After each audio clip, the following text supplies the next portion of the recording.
برای که همین دولت حفظ شود یک فرمولایی بسیار نازک است. یعنی یک مفهوم است که با نام من میگم توازن ملی. توازن ملی چی است؟ توازن ملی حالت است که همین ارزش‌های اساسی ملی حکومت میکنند، معین کننده هستند.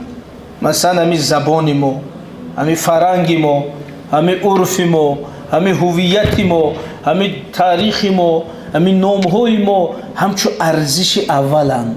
همین میگیم حالتی که توازن ملی حفظ شده است. اگر حالت پیش بیاید که ارزش‌های دیگر نسبت به همین ارزش‌ها جایگاهش بالاتر رود، همون وقت توازن ملی میشکند. مثلا حالت شد که اکثر جامعه بهتر دانه که به تاجیکی گپ نزنم، همین آغاز نابودی ملت است. یا حالت شد که از نظر دینی یا نظر فرهنگی یا نظر ملی، یا مثلا همین یک تندنس سر شد که یکم نامای تاجیکی عوض میکنیم، ناممون عربی میکنیم فرضاً. برای چی ما گاها به گروه های افرادگرایی میگیم که اینا به موجودیت ملت و دولت خطر دارند؟ این معنیش نیست که همه را میپراند میکشد.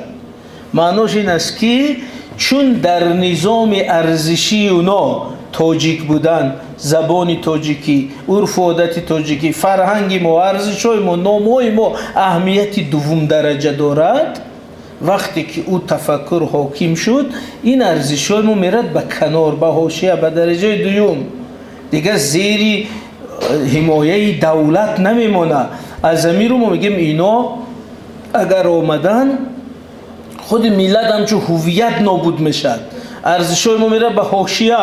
از امیر میگیم این خطر به هستی ملت است، این خطر به هستی دولت است. بنابراین تو یکی از وظیفه‌های اساسی دولت حاضر حفظ همین بالانس است.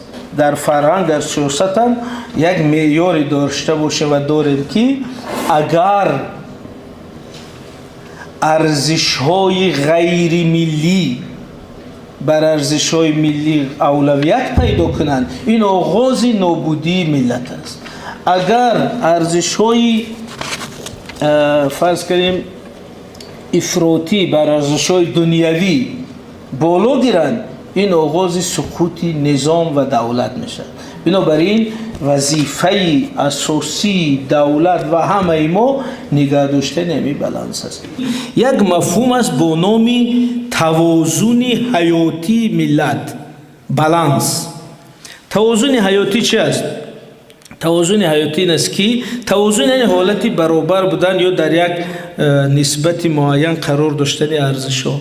به این معنی که اگر ارزش‌های ملی ما، زبان، فرهنگ، عرف و عادت، تاریخ ما، نام‌های ما و منفعت‌های ما نسبت به همه منفعت‌های دیگر اولویت داشته باشد، همین بالانس یا توازن است که ملت میتواند حفظ شود.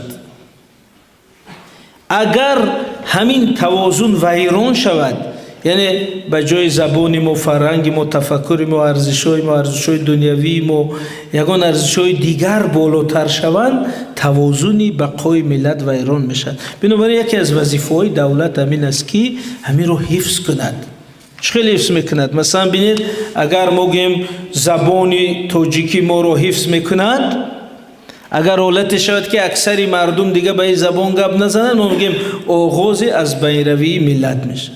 اگر حالت شود که مثلا ارزش‌های دینی بر ارزش‌های دنیوی ما غلبه کنند، یا تفکر افراطی بر تفکر علمی و معتدل ما غلبه کنند، ما میگیم که این آغاز خراب شوی نظام سیاسی و دولت میشه. بنابراین همین توازن و حفظ آن یکی از وظیفه‌های دولت است و ما همین وقتی میگیم گروه‌های افراطگرای دینی به خود دولت، به ملت خطر دارند، معنیش این است که وقتی که او میآید و در تفکر وی زبان ما، فرهنگ ما، تاریخ ما، عرف و عادت ما، نام‌های ما همش اهمیت دوم درجه دارد، استقلال ما، دولت ما برای او قابل قبول نیست، خود به خود ملت به مسئله دوم درجه تبدیل میشد و از بین میرود. بنابراین نو بس از اون که اونا چی عمل میکنن، خود همین تفکرش کافی است که ما میگیم که آمدن گروه های افراطی که و یا ارزش های ملی ما رو احترام و اعتراف نمیکنن، خودش خطر است به موجودیت ملت. یعنی این دولت رسالتش همین است که زبان، فرهنگ، عرف و عادت، هویت ملی ما رو حفظ کند. زیرا اگر ارزش های ملی از بین روند، خود این ملت هم از بین میرود.